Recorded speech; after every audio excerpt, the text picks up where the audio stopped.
Hey y'all, and welcome back to AURN Digital. I am Dejay, and today's panel discussion we are going to be talking about all things women, as per usual. It is Women's History Month, so give it up for yourselves. So today's topic is, in what ways are women supported or not supported from girlhood to womanhood? I feel that as a black woman, little girls have a lot of support. In contrast to boys. Boys they have less activities. They have just sports. Women, we grow up and we have the options of going to ballet classes. Like, there's so many options. But then again, I feel like it also depends on your upbringing. I personally had a lot of support growing up in the Dominican Republic. My parents were very supportive. I grew up with this creative ability to dance, to draw, to do all things creative, that my parents supported me all the way through college.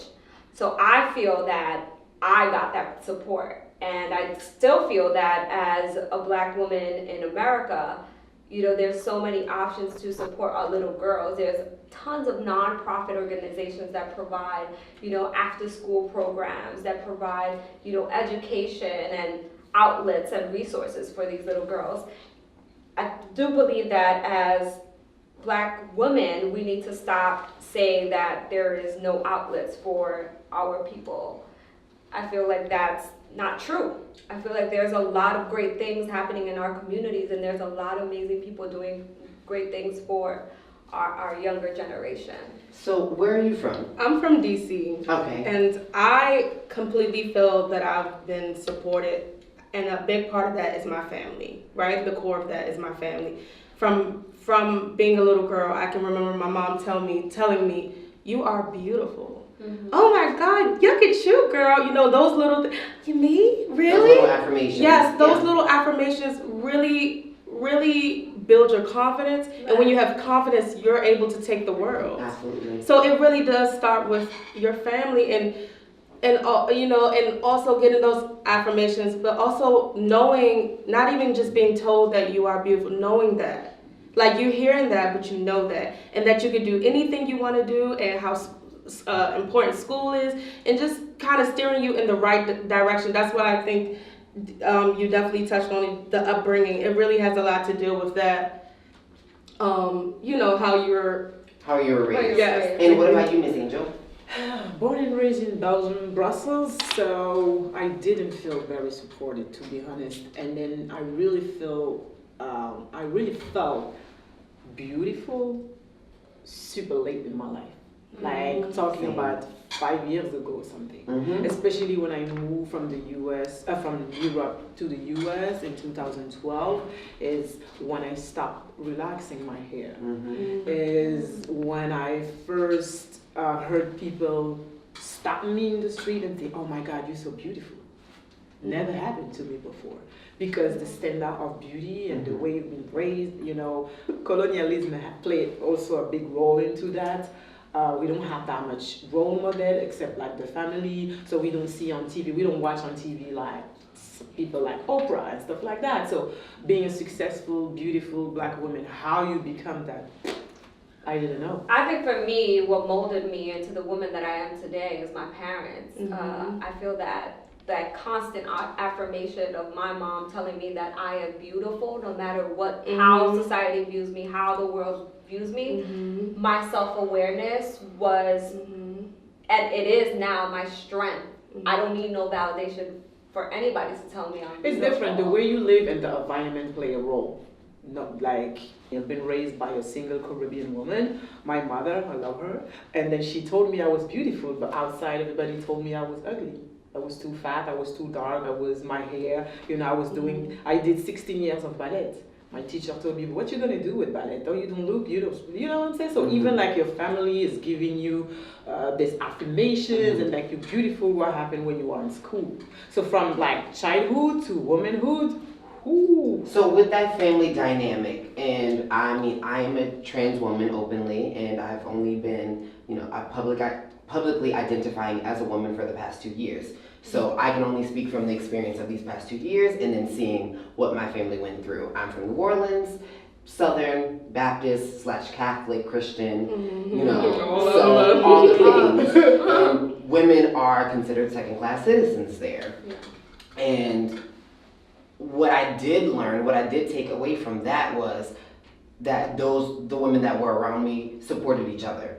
They were always uplifting one another. They were always, sending those affirmations and those words of encouragement because that's all they had. Because to men, whether they were white or black or any other color, they were considered second or secondary.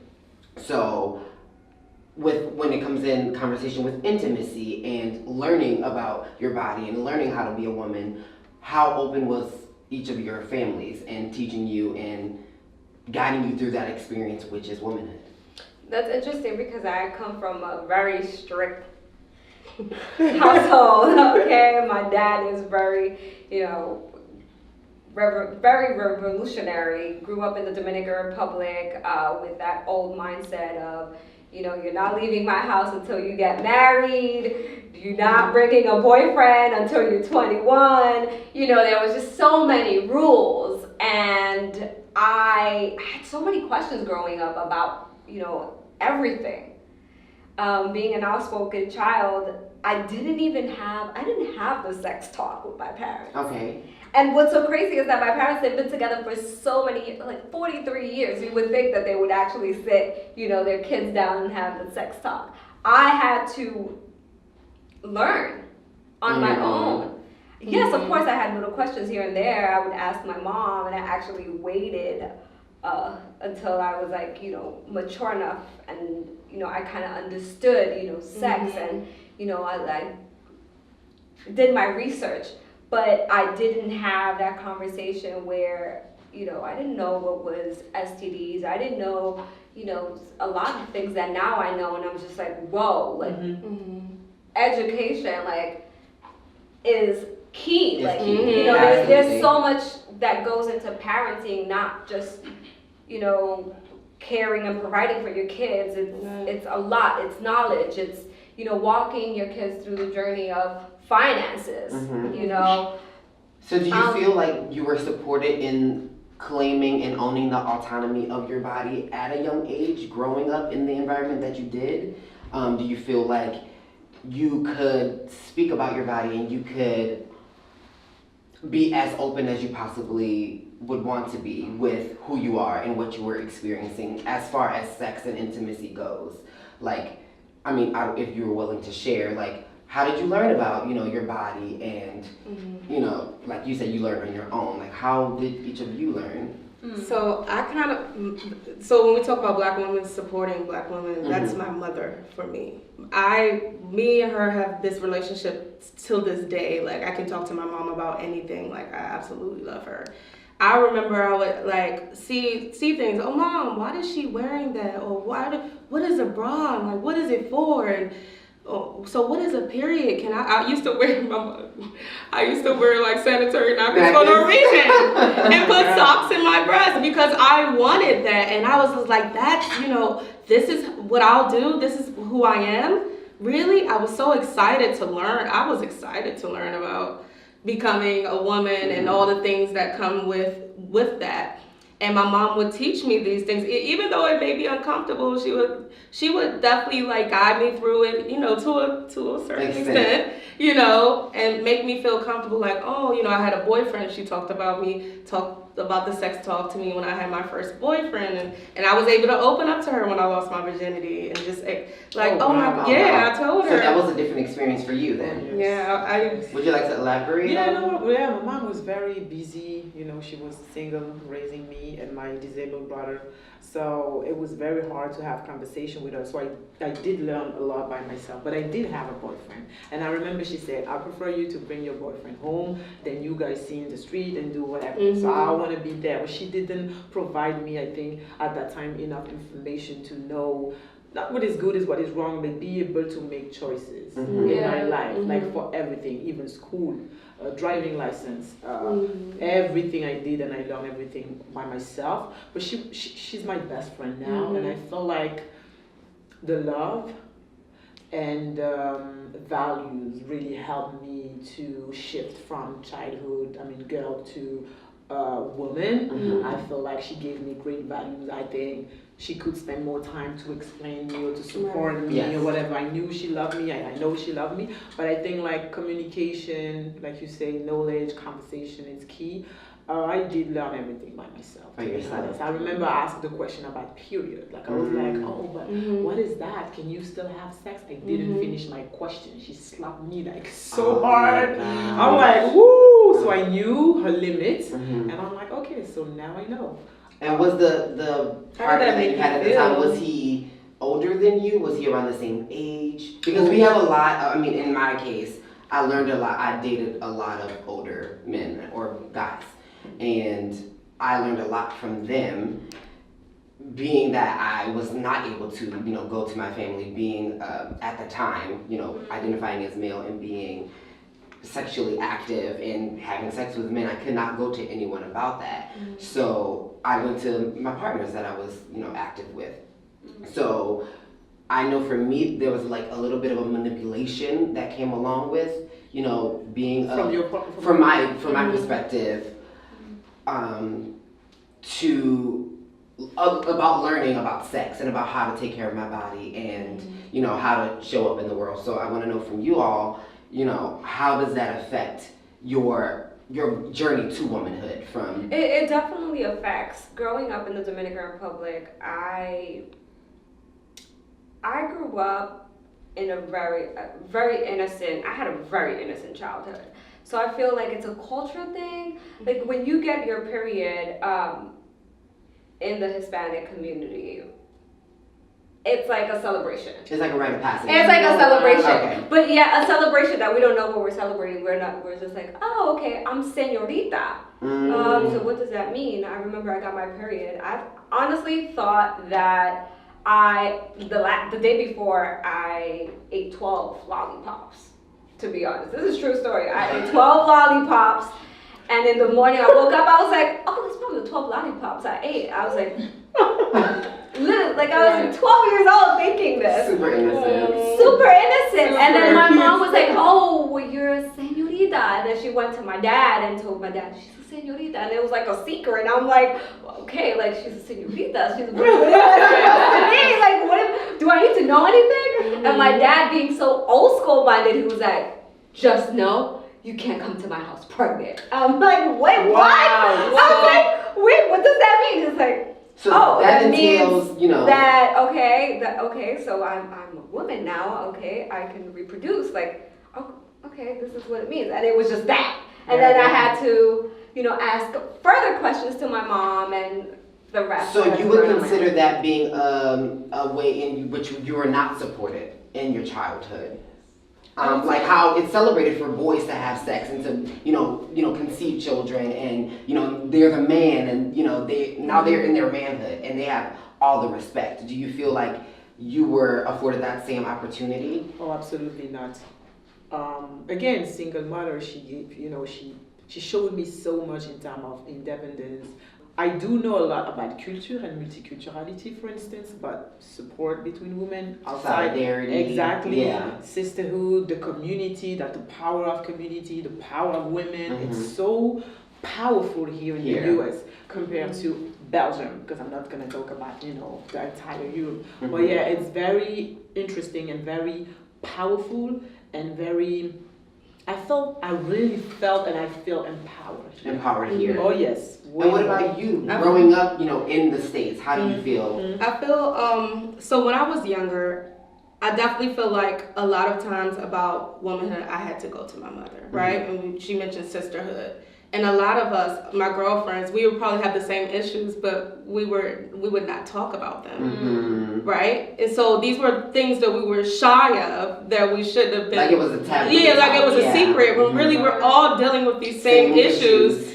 And we just are too scared, right? So that was my situation in childhood. Now that I'm an adult, I definitely find my sisterhood. I'm like, girl, something's wrong. I can go to my girlfriend and know that there's no judging and know that we all are experiencing the same thing. Like, this is happening. Do you know what that is? Have you ever dealt, so what do you do? I know now that I can go to my friend or my sister and talk about these issues, and may not even go to my mom anymore. You know what I mean? So like now I'm talking to my sisters and not so much my mom. So I found that kind of interesting how like the roles kind of reverse. Yeah. And now it's just like a girlfriend thing, and it's just like I don't have to run to my mom for everything. I can relate with her because growing up in the Dominican Republic, I lived in DR for 9 years, and I came back when I was 15 years old, knew very little English, and I didn't feel connected with the Hispanic community. I've always embraced my blackness. I've always embraced my blackness. I've always knew that to be black is to be dope. And in Dominican Republic, you don't see a lot of people embracing their Afro descent. And being in the Dominican Republic, you see other little girls, and they're like, they look European, they act a certain way. To me, coming back to the States was just like, I automatically felt a sisterhood love with my black sisters. Because the Afro Latinas. We have to think about what is Afro Latina. Is it now just because I'm rocking my curly hair? Like, is that what we're doing? Right. Just taking pictures and saying I'm Afro Latina because of my hair? That's or true. is it the root of it? Is it I'm embracing the fact that, I'm from the Dominican Republic, where Afro descent, Taino, you got the root. It's in our food, it's in our culture. The music itself, if you listen to merengue, bachata, all of that is drum, percussion. And from Africa. So I never felt, until this day, I always feel like, where do I fit in the Latina community? When people look at me, it's like, oh, like, is she black or is she white? Oh wait, she speaks proper Spanish, so she's Dominican, but she doesn't have a slang when she speaks. So to me, it's just like I don't feel like I have to showcase people or prove to people like you comfortable who I am. I'm just comfortable. I wish that we could all come together and just embrace our blackness. Yeah, we're all the same. Right. We're all the same. And from my experience, I just never felt, I feel like this comfort with my sisters. I feel like we do support each other. So that's why it's interesting to me to see like what you think about, because from what I hear, a lot of black women feel like there's no support, and I'm just like, no, I don't feel that. I feel so supported by my black sisters. And probably it's to extreme extent because you have like the women who are bailing out R. Kelly and putting money towards his bond, and having that be a form of sisterhood and solidarity. How do y'all feel about that?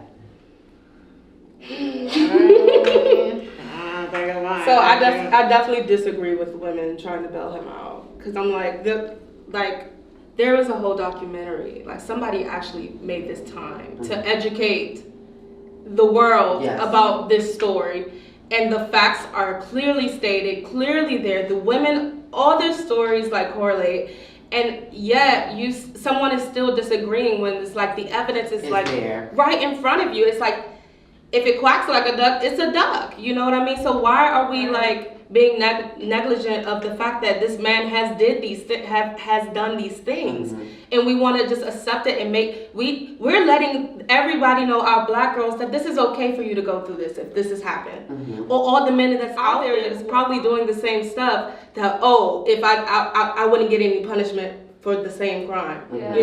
We have to show people that even within our community, we have to stand tall. We can't just do these things when it's when attack is against us, like as a black culture. Right. Even we have to fix us within us. Absolutely. Right? Yes. So I definitely don't agree with women bailing out. I think they're just prolonging the problem that we already have, saving our black men. We need to teach our black men, love our black men, really come down to the core, like what is wrong, how can we fix this, how can we be better as a people, and not uphold them when they are wrong. Yes. I feel like black people, we're always fighting. Always. We're always fighting for everything. Opportunities, jobs for our black men.